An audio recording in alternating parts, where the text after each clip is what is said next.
ప్రభుత్వం. కానీ బాధాకరమైన పరిస్థితి ఏమంటే అందరి హక్కులకు కస్టోడియన్లా ఉండాల్సిన స్పీకర్ గారు ఇవాళ ఆయన బడివే అనే మాట మాట్లాడితే కళ్ళప్పగించి ప్రేక్షక పాత్ర వహిస్తుంటే ఏమనాలనో అర్థం కావట్లేదు. ఇది పార్లమెంటరీ భాషనా, ఇది ప్రజాస్వామిక భాషనా? మాకు అనరాదా ఈ మాటలు? రేవంత్ రెడ్డి గారికి నేను చెప్తా ఉన్నా, నీకు ఒక భాషలో వచ్చేమో తిట్లు, మాకు 3-4 భాషల్లో వచ్చు. తిట్టాలనుకుంటే మీ తాత జేజమ్మలు దిమ్మె తిరిగేలాగా తిట్టే శక్తి మాకుంది. కానీ ఇంత నికృష్టంగా, ఇంత అల్పంగా, ఇంత దారుణంగా మీరు ఏదైతే వ్యవహారం చేస్తున్నారో ఇది ఎందుకు చేస్తున్నారో మాకు తెలుసు. ఎందుకంటే మీ అజ్ఞానాన్ని కప్పిపుచ్చుకోవడానికి.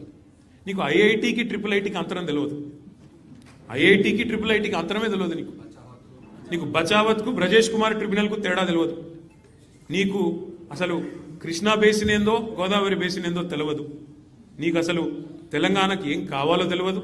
నీకు తెలిసిందల్లా ఒక్కటే, దోచుకోవడం దాచుకోవడం తప్ప నీకు తెలిసింది ఏమీ లేదు. ఒక అజ్ఞానివి, ఒక ఉష్ట్రపక్షివి. నువ్వు ఏమనుకుంటున్నావు? నిన్న చెప్తున్నాడు ఆయన, తెలంగాణ కోసం అంటే ఈ మహానుభావుడు ప్రాణాలు ఇస్తాడు.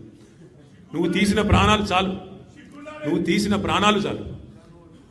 ఇప్పటికే 836 మంది రైతులను పొట్టన పెట్టుకున్నాడు రేవంత్ రెడ్డి వచ్చిన తర్వాత. 100 మంది పైచిలకు ఆటో డ్రైవర్లను పొట్ట పెట్టుకున్నాడు. 100 మంది పైచిలకు గురుకులాల్లో పిల్లలను పొట్టన పెట్టుకున్నాడు.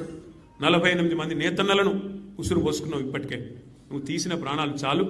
నువ్వు ఆనాడు తెలంగాణ వాదుల మీదకి, తెలంగాణ బిడ్డల మీదకి తుపాకీ తీసుకొని పోయి తెలంగాణ ఉద్యమాన్ని అవమానించింది ఎవరు మర్చిపోలేదు. ఇవాళ ఏదో పేమెంట్ కోటాలో అదృష్టం బాగుండి అడ్డిమారి గుడ్డి దెబ్బలో ముఖ్యమంత్రి అయినావు రేవంత్ రెడ్డి. నీ వాగుడు, నీ అల్పబుద్ధి ప్రపంచం మొత్తం చూస్తూ ఉంది. ఒకటి మా తారక రామారావు గారు ఎప్పుడో చెప్పారు, అంగుష్టమాత్రులు, కుక్కమూతి పిందెలు కాంగ్రెస్ నాయకులు అని. నిజంగా ఇవాళ ఆ అంగుష్టమాత్రుడు అనే పదానికి, అనే మాటకి అర్హుడెవడని ఉన్నాడంటే రేవంత్ రెడ్డికి మించిన వాడు ఎవడు లేడు. కుక్కమూతి పిందెలు అని కాంగ్రెస్ నాయకులను తారక రామారావు గారు అనేది ఖచ్చితంగా వారికి తగిన మాట అది. ఎందుకంటే ఒక్కసారి ఆలోచిస్తే నదీ జలాలు అని చెప్పి నిన్న చర్చ పెట్టారు. అసలు ఈ ముఖ్యమంత్రి గారికి బేసిన్లు తెలియదు, బేసిక్స్ అంతకంటే తెలియదు. దేవాదుల ఏ బేసిన్లో ఉంది అని అడిగే వ్యక్తి ఇరిగేషన్ మీద మాట్లాడుతూ అంటాడు. అట్లాగే ఆయన ముఖ్యమంత్రి అయిన తర్వాత వట్టెం పంప్ హౌస్ మునిగినా ఇంతవరకు కనీసం దాని మీద సమీక్ష చేయలేని అసమర్థుడు రేవంత్ రెడ్డి.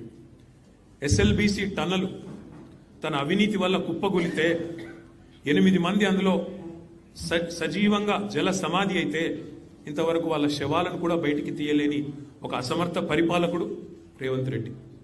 సుంకిశాల రిటైనింగ్ వాళ్ళు పేక మేడలాగా కుప్పకూలితే ఏ సంస్థనైతే నిర్మాణం చేస్తోందో ఆ సంస్థను బ్లాక్